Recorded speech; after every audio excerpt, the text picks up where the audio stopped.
Nandito na po. Thank you Lord kung hindi dahil sa iyo wala to. Wala rin King Lux, wala tayo lahat at siya yung reason ba't nandito tayo. At syempre, dahil sa vlogging, ngayon is content creation, kaya tayo nandito sa dahil dun. Tapos, ituloy ko lang yung kay Mama. So, yan, si Mama ayaw dati nung mga video ko kasi public prank, dumaan ako sa kahit hindi ko gusto, dahil passion ko gumawa ng video, ginawa ko. So may mga strategies akong ginawa as a beginner. Siguro mga 1 month din ako nag-search sa YouTube kung paano magka-views, paano tumaas yung subscribers and followers. So ginawa ko yung, wala pa akong followers and subscribers, yung aabangan ko yung mga post ng mga sikat, tapos naka-ready na yung comment ko, tapos link sa video. Para yun yung maging most relevant sa comment section at makita ng unang titingin sa comment section. So ginawa ko yun, naging effective sa akin. Sinakyan ko yung mga trending ng mga videos. Noong time na yun, merong trending sa TikTok ng pandemic. Yung tahong ni Carla, nasayaw, ginawa ko siya sa public. Kahit hindi ako sumasayaw, hiyang-hiya ako. Gusto kong burahin eh. Ginawa ko pa rin para sa views. And so, nag-pay off. So nagka-views tayo.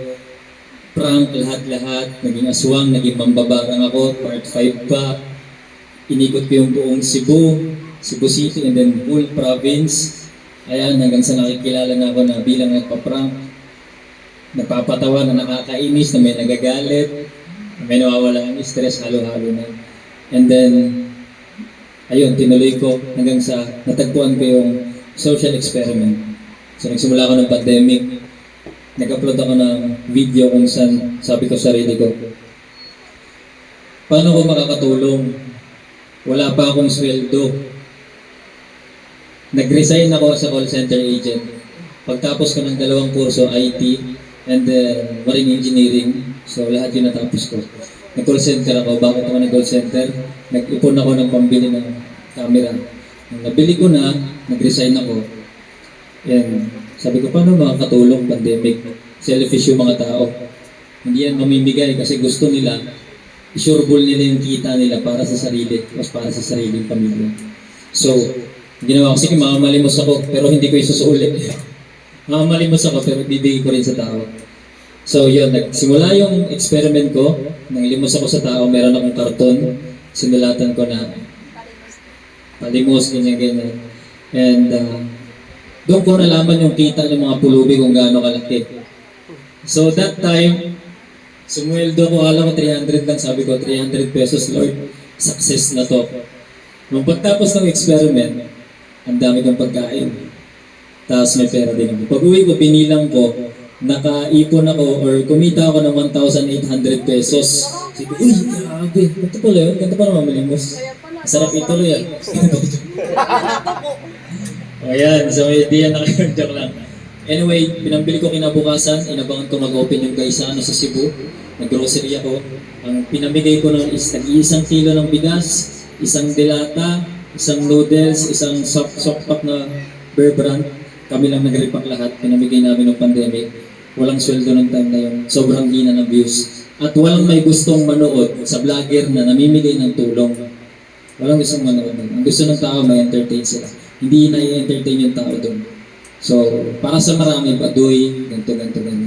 Pero sige, nasa sarili natin yung pagtulong. Tinuloy-tuloy ko yung content.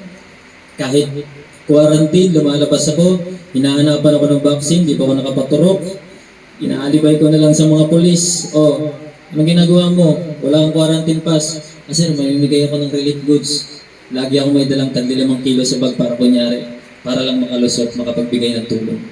So, natawid ko yun. Hanggang sa eto na, nagkaka-views na tayo. After 5 months ng pagpapublic videos ko, kahit saan, siguro ko nagka-COVID na rin ako one time, nakalimutan ko na, hindi ko pinapansin. Lagi lang ako nagdadasal, umiinom ng 2 BioFlow kada pag-uuwi, galing ng video. Sumasakit yung ulo, lahat ng sintomas, hindi ko pinansin, dasal ako ng dasal. After 5 months ng puros ganon, nagkasweldo ko sa YouTube. So, sweldo ko 30,000. Doon na nagsimula na. Pinaikot ko ng pinaikot. Yung galing sa tag-1 kilo, sunod, nabibigay na ako ng tag 300 pesos. Sunod, naging 1,000. Sunod, 5,000, 10K, and so on and so forth. So guys, gusto ko lang sabihin sa inyo na huwag kayong panghinaan. Kung gusto nyo talagang gumawa ng video, may paraan. Hindi lang to dahil sa charity ha. Kung ako gusto kong maging komedyante sa video ko, kaya kong gumawa ng paraan. Gusto kong maging emotional ako, kaya kong gumawa ng paraan. Gusto kong magluto, mag-search lang ako sa YouTube, magluluto ako. So, huwag niyo pansinin kung anong gamit na gadget natin ngayon.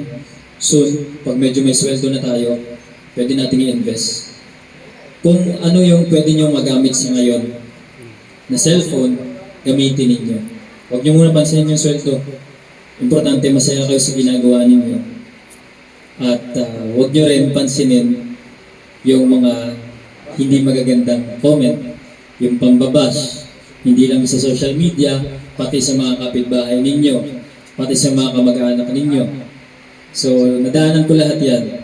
Pero ngayon, ito, sa awa ng Diyos, andito na tayo. Kumbaga, malayo pa talaga. Pero medyo malayo na para sa akin. Mabuhay si King Max!